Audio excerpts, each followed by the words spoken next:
Il était une fois, dans les marais de l'Ouest Atlantique, 100 000 hectares de terre et d'eau gagnés sur la mer au XIIe siècle, du temps de la grandeur des abbayes cisterciennes. Dans ces espaces proches de la mer, les travaux d'endiguement se sont intensifiés sous Henri IV au début du XVIIe siècle. Dès cette époque, se dessine alors le visage du marais desséché. Durant cette période, des terres pauvres abandonnées par les seigneuries sont laissées aux habitants des villages de ce marais pour une exploitation collective. On les appelle les prés communaux.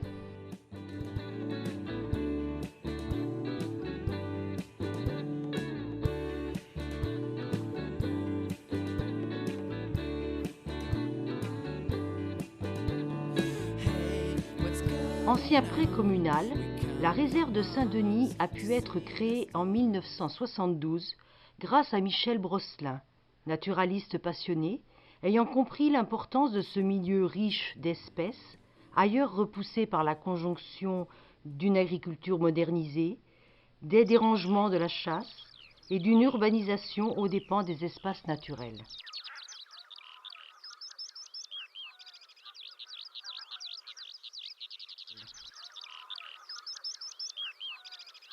Saint-Denis est une réserve naturelle nationale de taille modeste, mais d'une dimension écologique importante, avec plus de 260 espèces d'oiseaux observées depuis sa création. En ce début d'été, 3 cigogneaux sur une plateforme perchée sont impatients de s'émanciper pour découvrir cette diversité. C'est alors que l'un des cigogneaux aperçoit, en contrebas, une connaissance, présentée par leurs parents comme garant de leur environnement.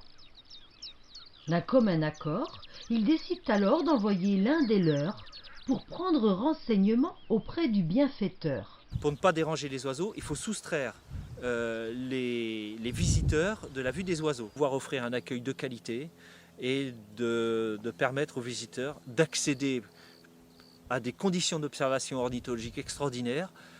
Ici, la réserve, c'est jamais la même, d'un mois sur l'autre. Les 4 saisons sont complètement différentes. Et là, on peut vraiment y accéder dans de très bonnes conditions. Tout est fait aux normes tourisme et handicap et dans le respect de la future loi de toute façon qui sera obligatoire à partir de 2015.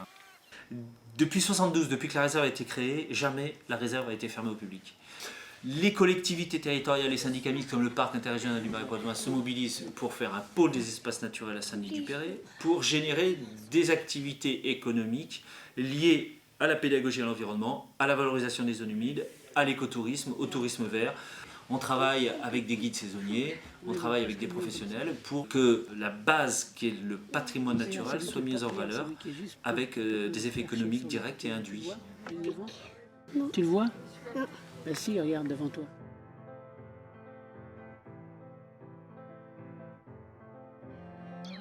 Restés sur la plateforme, les autres cigogneaux, avides eux aussi d'enseignement, décident de rejoindre leurs compagnons pour profiter des explications fournies par Hugues Destouches.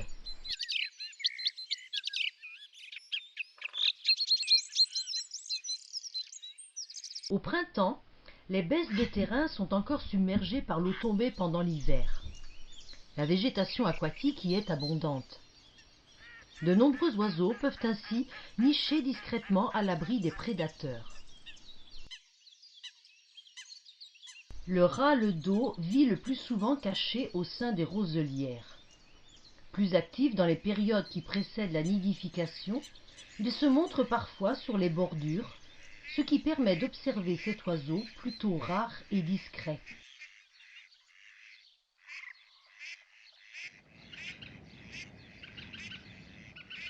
Le tadorne de Belon s'installe sur les buttes surélevées de la réserve pour initier ses parades nuptiales. Le mâle arbore à ce moment-là un gros tubercule frontal de couleur rouge vif et de taille plus évidente que celui de la femelle. Nicheur occasionnel sur la réserve, il lui préfère les habitats littoraux de l'Ouest Atlantique. L'avocette élégante est une migratrice partielle. les effectifs scandinaves hivernent en nombre sur l'ouest Atlantique, notamment sur l'estran de la baie de l'Aiguillon, proche de la réserve. Au printemps, ils cèdent la place à ceux qui remontent des quartiers d'hiver, situés plus au sud. L'avocette anime fièrement les surfaces d'eau libre de la réserve. Son curieux bec, retroussé vers le haut, lui sert à sabrer la surface de l'eau à la recherche de petits crustacés et de larves d'insectes.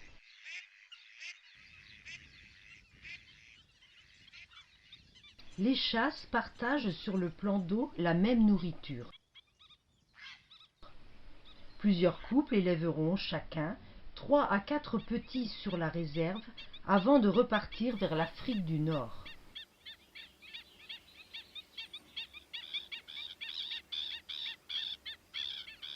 Nidifuges, les jeunes colverts suivent leur mère dès la naissance.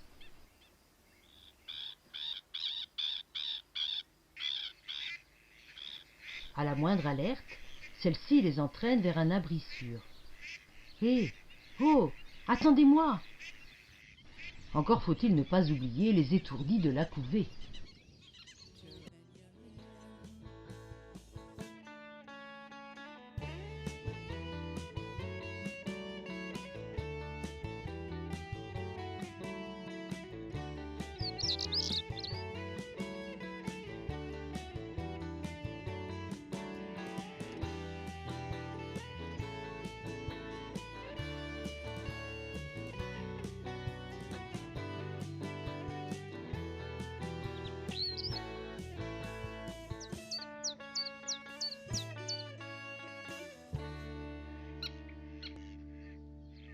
Depuis l'émancipation de nos 3 cigognos, l'été s'est installé sur Saint-Denis-du-Péret.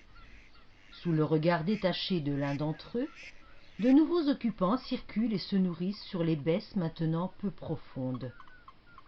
Les spatules blanches profitent du calme procuré par le plan d'eau principal pour y séjourner avant et après leur nidification en Loire-Atlantique. L'été, c'est aussi l'occasion d'apercevoir, difficilement, le héron pourpré, tant il excelle à se fondre dans les roselières. Arrivé en avril d'Afrique, il y repartira en septembre pour passer l'hiver jusqu'aux confins du sud saharien. Le chevalier cul-blanc est un petit échassier reconnaissable à ses mouvements de hoche-queue. La majeure partie des oiseaux hivernent au sud du Sahara, mais l'hivernage en Europe occidentale tend à se développer. De la famille des hérons, ce grand oiseau blanc immaculé arbore au printemps des aigrettes derrière la nuque, particularité qui lui a valu son nom, la grande aigrette. Elle se nourrit de petits poissons, d'insectes et de crustacés qu'elle fait remonter à la surface en fouillant la vase de ses longues pattes. En fin d'été, le plan d'eau principal accueille de nombreuses espèces entre nidification et migration. Les cigognes nées à Saint-Denis profitent de cette station balnéaire. Le programme est simple. Quelques amuse-gueules, puis toilettage et farniente sont à l'ordre du jour. Les niveaux d'eau diminuent, les plans d'eau se découvrent et apparaissent les vases qui font l'attrait des échassiers à la recherche de leur nourriture.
Avec les migrations post-nuptiales de l'automne et les premiers frimas de l'hiver, eh bien, on voit arriver la grue cendrée, un oiseau prestigieux qui niche en Scandinavie.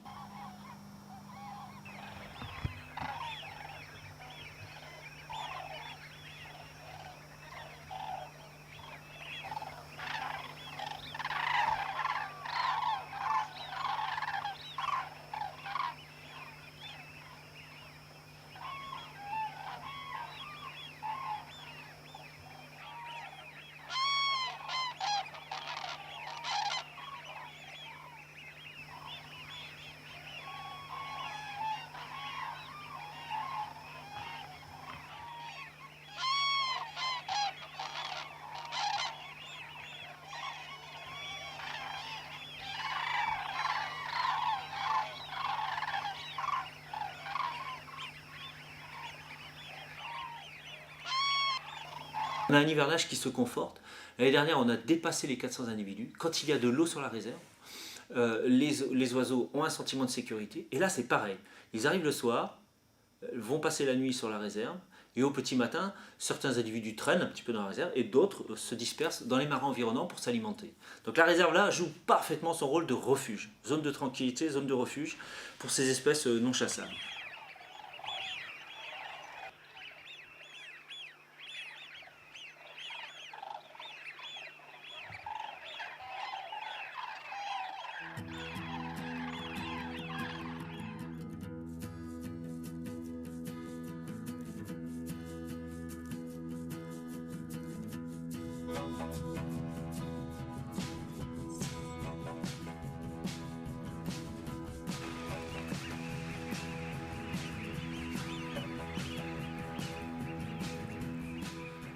Ce qui est appréciable à Saint-Denis-du-Perret, c'est comme toutes les réserves d'oiseaux migrateurs, c'est que chaque saison se suive et ne se ressemble pas. Tous les 15 jours, ça se renouvelle. Avec les premiers froids vont arriver notamment les anatidés.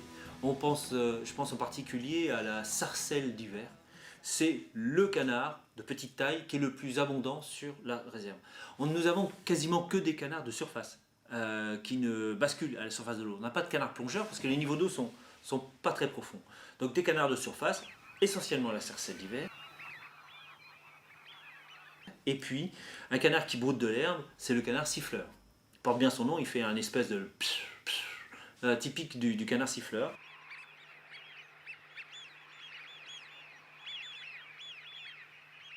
Alors ça, c'est les oiseaux du froid. Souvent, quand ces oiseaux-là arrivent l'hiver, ces deux espèces de canards, eh bien, on a les oies qui arrivent, les oies cendrées. Les oies cendrées, alors... en fonction des hivers, on peut en avoir 200, 300, 400, voire plus. Et puis on a à la sortie de l'hiver aussi des passages d'oies en migration prénuptiale. Il y a une espèce qui est très importante, dont la réserve de Saint-Denis-du-Perret doit et devrait jouer un rôle davantage pour accueillir ces hivernants-là, c'est le vanneau huppé, qui est en mauvais état de conservation au niveau européen. La réserve a une capacité d'accueil de plusieurs milliers d'individus. C'est un oiseau prestigieux, magnifique, qui est typique de l'arrivée hivernant. Le centre-ouest de la France était vraiment une zone d'accueil pour cette espèce-là.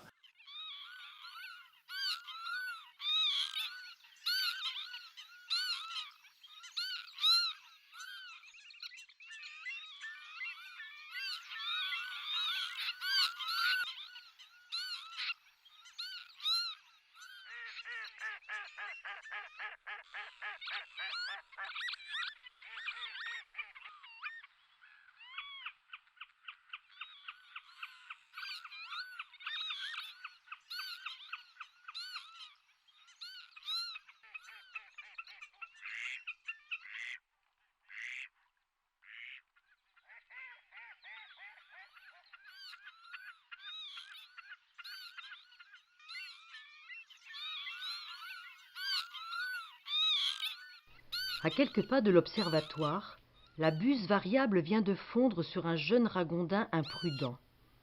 Cette prédation naturelle complète la régulation exercée par un professionnel sur le site de la réserve. Opportuniste, la pie sait se déjouer des coups de bec par une approche faite de ruse et de diversion. Toutefois, La buse ne quittera pas d'un bec sa proie et va passer auprès d'elle plusieurs heures, en alternant séances de nourrissage et phases de repos, assurant ainsi ses besoins de protéines pour résister aux rigueurs de l'hiver. Donc là, on est au cœur de l'hiver. Ensuite, on est au printemps. Et à partir du mois de février, on entend le bruit des va-t'en, va-t'en, va-t'en, va-t'en, va-t'en. C'est la barge à queue noire qui arrive. Et cette barge à queue noire, dans les années 70, il y en avait jusqu'à 30 000 individus qui faisaient escale dans le marais Poitevin entre l'Afrique et l'Europe du Nord. Cette population est en très mauvais état de conservation, il y en a de moins en moins, on en voit de moins en moins. C'était l'oiseau emblématique des prairies, puisque les escales étaient consacrées à l'alimentation à partir de vers de terre, de lombriques. Et cet oiseau-là a vraiment des difficultés, et on en voit de moins en moins. Sur la réserve, quand on en voit 2000, 3000, on est très content. Et ça se passe au mois de février et mars.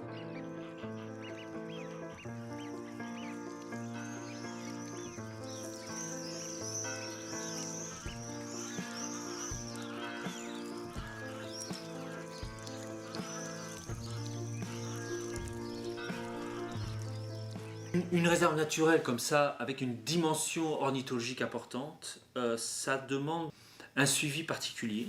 Et on fait un comptage par décade, 3 fois par mois, un comptage exhaustif. Ce qui fait que maintenant, on est capable de dégager des tendances lourdes d'évolution des espèces, et ça peut servir à la conservation de ces espèces-là.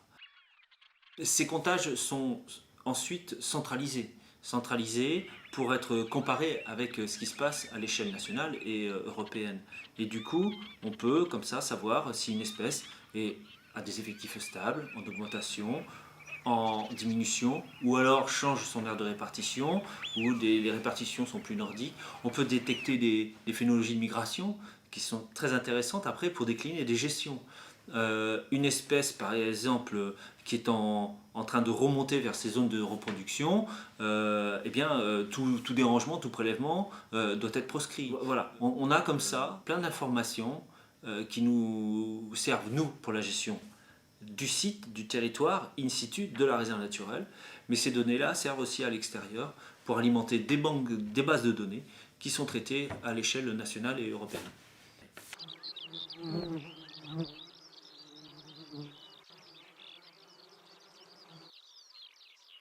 Un gestionnaire doit faire appel aux scientifiques pour essayer de comprendre ce qui se passe. On a la chance d'avoir un scientifique, un retraité bénévole qui s'intéresse aux serpents. Il a passé son doctorat d'écologie spécialisé dans l'herpétologie, dans l'étude des serpents. Et sur la réserve de Saint-Denis-du-Perret, nous avons 4 espèces de serpents, 3 espèces de couleuvres et la vipère aspic. Les couleuvres, c'est la couleuvre verte et jaune, la couleuvre vipérine et la couleuvre à collier. Et par des systèmes de capture, marquage et recapture, on arrive comme ça à avoir l'évolution du peuplement de serpents, les espèces aussi, les unes par rapport aux autres. Pour l'instant, il y a quelques petites hypothèses de formuler, notamment la vipère aspic est en mauvais état de conservation. On s'aperçoit qu'il y en a de moins en moins. Par contre, on s'aperçoit que la couleuvre verte et jaune, il y en a de plus en plus, alors que c'était une espèce plutôt rare dans les années 70-80. Et puis, la couleuvre à collier et la couleuvre vipérine semblent être quand même relativement en régression.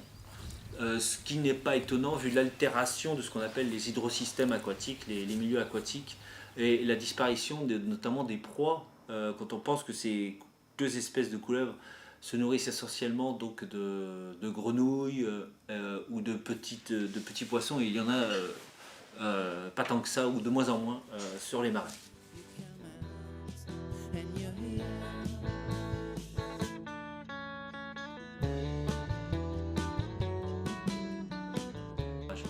Pas de pâturage, on aurait des espèces nitrophiles, des espèces sociales qui étoufferaient toutes les autres. Ce qui fait que là, on a près de 300 espèces de plantes, on n'en aurait plus que 40 à 50 espèces qui prendraient le dessus. Donc il y a un lien entre la végétation et la faune associée. Donc le pâturage, c'est ce qui a conditionné la richesse écologique. Depuis que la mer s'est retirée sur une réserve comme Saint-Denis, l'homme a utilisé depuis le XIIe siècle que du pâturage. Et ce qui marche le mieux dans ce type de milieu, C'est un pâturage mixte bovin et équin. Chaque réglementation dans une réserve naturelle est adaptée aux objectifs de protection. Il y a une démarche pédagogique. Nous, ici, on travaille, la LPO travaille avec l'Office national de la chasse et de la faune sauvage, qui est gestionnaire associé. Et donc, il y a une surveillance qui se fait.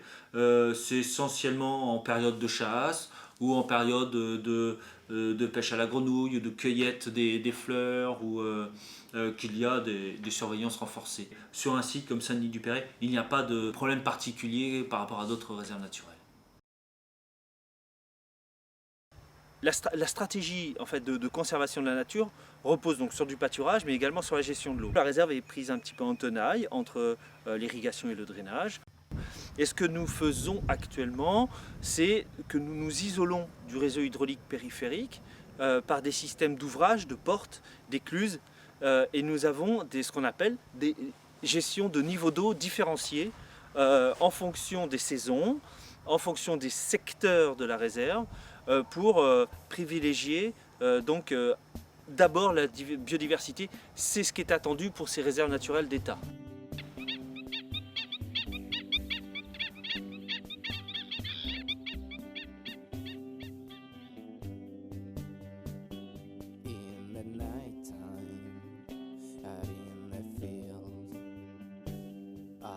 Raving about my strings, so put on the kettle and make me some tea, and then check all the things that you find in the sea. The potential is here to make both of us free, but it's not yet the day that you'll get to see me, 'cause I want one thing of you, it's to be proud of you.